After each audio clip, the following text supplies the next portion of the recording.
Indian ভিসার আবেদন করবেন, ঘরে বসে থেকে কিভাবে নিজে নিজেই ইন্ডিয়ান ভিসার ওয়েব ফাইল তৈরি করা যায় সেটা আমি আজকের ভিডিওতে আপনাদেরকে দেখাবো। চলুন দেখি।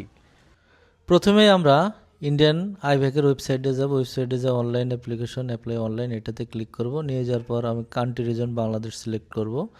মিশন ফর অফিস আমি যেখানে জমা দেব রাজশাহীতে দিব, এটা ন্যাশনালিটি রিজন এটা বাংলাদেশ। আর ডেট অফ বার্থ কেয়ারফুলি আপনাকে এটা লিখতে হবে। এরপর ইমেল আইডিটা আপনাকে কেয়ারফুল দিতে হবে।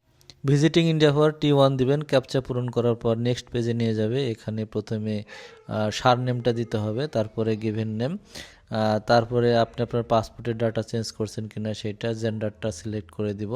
তারপর ড্রপটা দিয়ে দিব, date of birth, town of city birth আপনি যেই শহরে জন্মগ্রহণ করেছেন, কান্ট্রি রিজন অফ বার্থ আপনি যেই দেশে জন্মগ্রহণ করেছেন, তারপর আপনার ধর্মটা দিয়ে দিবেন, আপনার শিক্ষাগত যোগ্যতাটা দিয়ে দিবেন, ন্যাশনালিটি এটা বাংলাদেশ দিবেন, তারপরে বাই বার্থ বাংলাদেশ দিয়ে দিবেন। এরপর আপনার passport number, place of issue আপনি এটা ঢাকা দিয়ে দিবেন, date of issue, date of expiry এই দুইটা পাসপোর্ট দেখে পূরণ করে দিবেন। তারপর একটা আপনাকে নো অপশন দিতে হবে।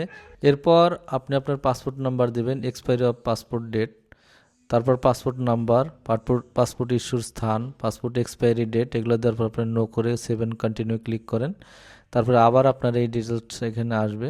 আসার পরে সব কিছু একবার আপনাকে দেখে নেন আপনার সার নেম গিভেন নেম ঠিক আছে কিনা। এরপর আপনার প্রেজেন্ট অ্যাড্রেস আপনার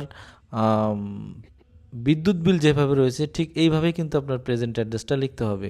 এবং প্রেজেন্ট অ্যাড্রেস এবং পার্মানেন্ট অ্যাড্রেস যাদের সেভ, এখানে কিন্তু একটা গুরুত্বপূর্ণ জায়গা রয়েছে যেখানে অনেকে আমরা ভুল করে থাকি। সেটা হচ্ছে প্রেজেন্ট অ্যাড্রেসে আপনি আপনার বিদ্যুৎ বিল অনুযায়ী দেবেন এবং পার্মানেন্ট অ্যাড্রেস আপনার পাসপোর্ট দেখে লিখবেন।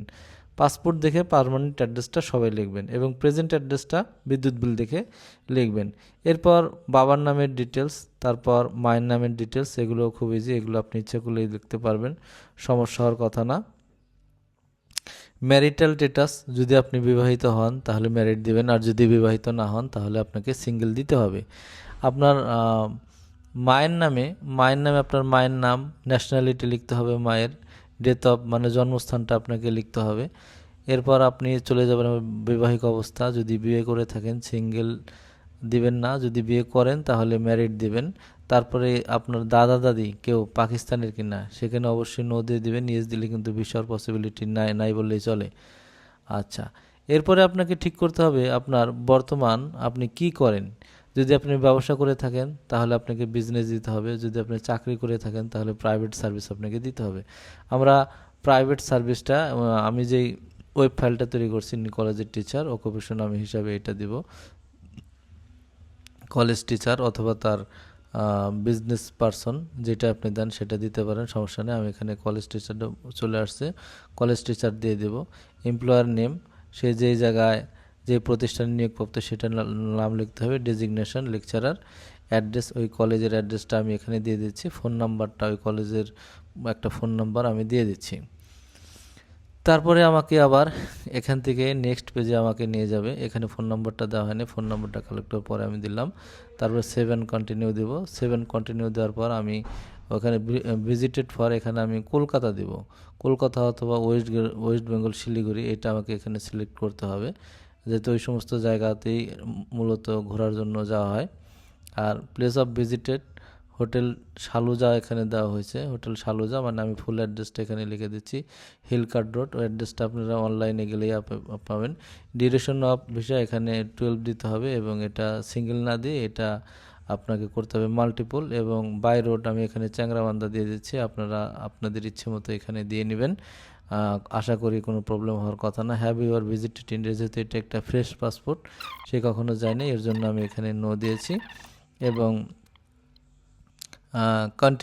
ভিজিটেড ইন লাস্ট 10 ইয়ার্স, 10 ইয়ার্সে কোনো ঘোরা আছে কি না।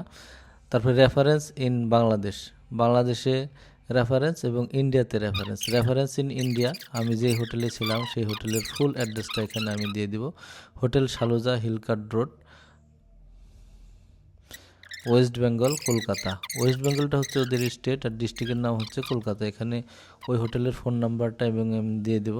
আর এখানে রেফারেন্স ইন বাংলাদেশ, আপনি যে কারো আপনার আত্মীয় স্বজন যে কোনো কাউকে আপনি রেফার এখানে করতে পারেন, তার ফুল ঠিকানাটা এখানে আপনি দিয়ে দিতে পারেন। তার নাম লিখবেন, তার হচ্ছে আপনার ঠিকানাটা প্রেজেন্ট অ্যাড্রেসে যেটা দিচ্ছেন সেটা দিয়ে দিতে পারেন। 7 কন্টিনিউ করব। এরপরে কিন্তু আপনি চোখ বন্ধ করে সব নো দিয়ে দিবেন। ছবিটা আপলোড করব। আপলোড করার পর আপনাকে পাসপোর্টটা আবার আপলোড করতে হবে, পিডিএফটা।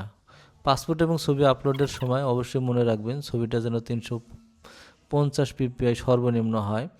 এখানে কিন্তু আবার এটা পাসপোর্ট আপলোডের পর অ্যাড্রেসটা, ফুল অ্যাড্রেসটা আবার লিখতে হবে। রেফারেন্সের যে অ্যাড্রেসটা লিখেছেন সেম অ্যাড্রেসটা এখানে লিখবেন। ইমেল আইডিটা লিখবেন না, ইমেল আইডিটা প্রয়োজন নেই, আপনি মোবাইল নাম্বারটা দিয়ে দিতে পারেন, মোবাইল নাম্বার দিলেই হবে। তো এই পর্ব শেষ। এখন আমি চলে যাব কিভাবে রেজিস্ট্রেশন করতে হয়। রেজিস্ট্রেশন করার জন্য আমাকে প্রথমে ওদের রেজিস্ট্রেশনের যে টাইম স্লটটা রয়েছে এই টাইম স্লটের ভিতরে রেজিস্ট্রেশন আমাকে কমপ্লিট করতে হবে। আমাকে প্রথমে মোবাইল নাম্বার দিতে হবে এবং সাইন আপে গিয়ে মোবাইল নাম্বার এখানে দিতে হবে। মোবাইল নাম্বার দেওয়ার পর ওরা কিন্তু এখানে ওরা একটা ওটিপি পাঠাবে। ওটিপিটা আমি লিখে ফেললাম। এটা ইমেল এবং মোবাইল নাম্বার দুইটাই ওরা ভেরিফাইড করবে এবং দুইটাতেই ওরা কিন্তু ওটিপি পাঠাবে। ওটিপি ছাড়া কিন্তু কোনো কাজ হবে না। এটা মোবাইল নাম্বারের ওটিপি। মোবাইল নাম্বার ওটিপি দেওয়ার পরে এই পর্যায়ে আমার এনআইডি নাম্বার এগুলো সব কিছু তথ্য, পাসপোর্টের তথ্য দিতে হবে। দেওয়ার পর টিকমার্কগুলোকে করে দেবো। দেওয়ার পরে পাসওয়ার্ড নেওয়ার পরেই কাজ শেষ। ধন্যবাদ।